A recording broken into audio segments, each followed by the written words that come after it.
Good morning mga kaprobinsyana. So ngayong umaga ay magluluto tayo ng hotdog omelette. Yan po yung ating hotdog. Naihiwa ko na siya ng maliliit.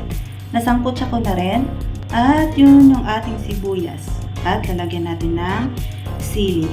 So ngayon wala po tayong nabiling carrots at bell pepper. Kung meron po kayo, pwede nyo pong lagyan. At syempre, yan po yung ating itlog.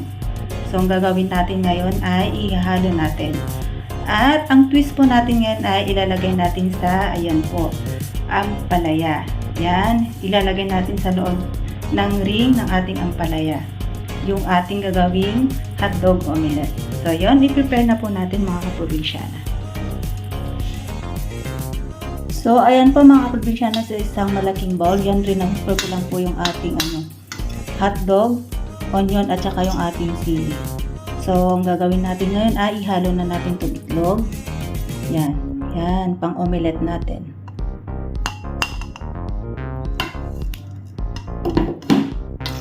Ihalo natin. At timplahan na natin yun ng asin. Konting asin. Kasi nalagyan na natin ng asin kanina yung hotdog natin habang sinasangkot siya. At of course, ang ating paminta. Konti lang po, tansya muna. Yan. So, ihalo natin mga kaprobinsyana. Yan po habang hinahalo natin, i-prepare natin yung ating ampalaya para maluto ng konti. Yan. Ayan po mga kaprobinsyana, ganyan yung gagawin natin sa ampalaya. Iluto muna natin saglit. Yan, siguro mga lang siya, mga 3 to 5 minutes. Tapos babalik rin natin. And then ilalagay natin yung ating omelette sa gitna ng ampalaya. So yan po yung twist natin gagawin natin sa tortang hotdog. So yan mga kaprobinsyana, takman muna natin to. Para maluto yung ating ampalaya. Yan mga kaprobinsyana, pag medyo okay na, yan, babalik na rin natin para maluto na magkabilaan. Yun. Luto na. Nag-brown pa.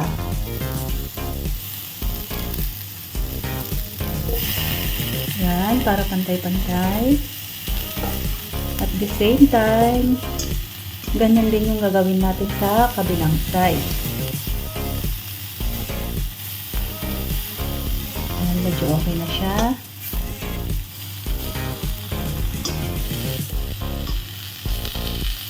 Siguro mas madali na yan. Mga 2 minutes na lang, then pwede natin ilagay ang ating torta.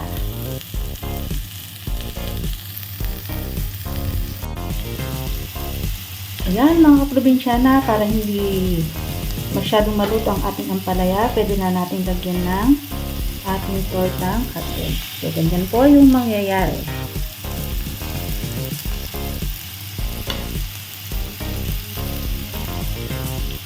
Ayan.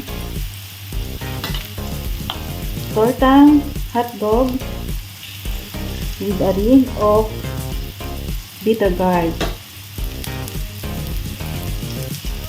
So, ganyan po. Lahat ang gagawin natin mga kaprobinsyana. And then, i-flip natin para maluto din sa kabilang side.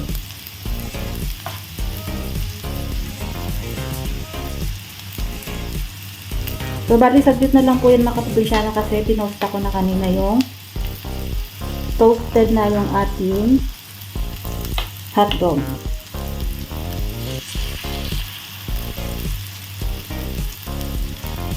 Ayan. Ang twist natin sa ating tortang hotdog with a ring of bitter gourd. So, takpan muna natin. Siguro 2 minutes.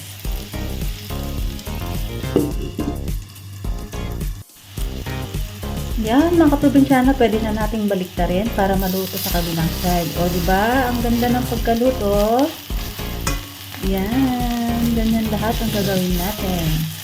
Siguradong luto naman na yan sa loob mga probinsyana. Yan. Kasi natakpan natin.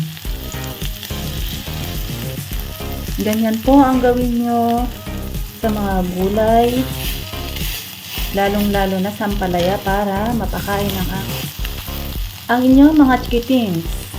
Yan. Kasi yan po ay hotdog ang laman sa loob. So, saglit na lang yan mga probinsyana. Then, tapos na tayong magluto.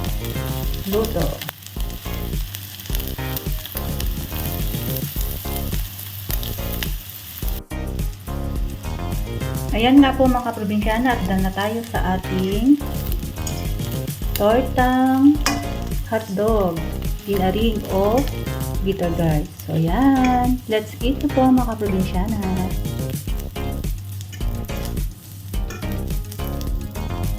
Prepare na natin ang ating pagkain at kain na tayo.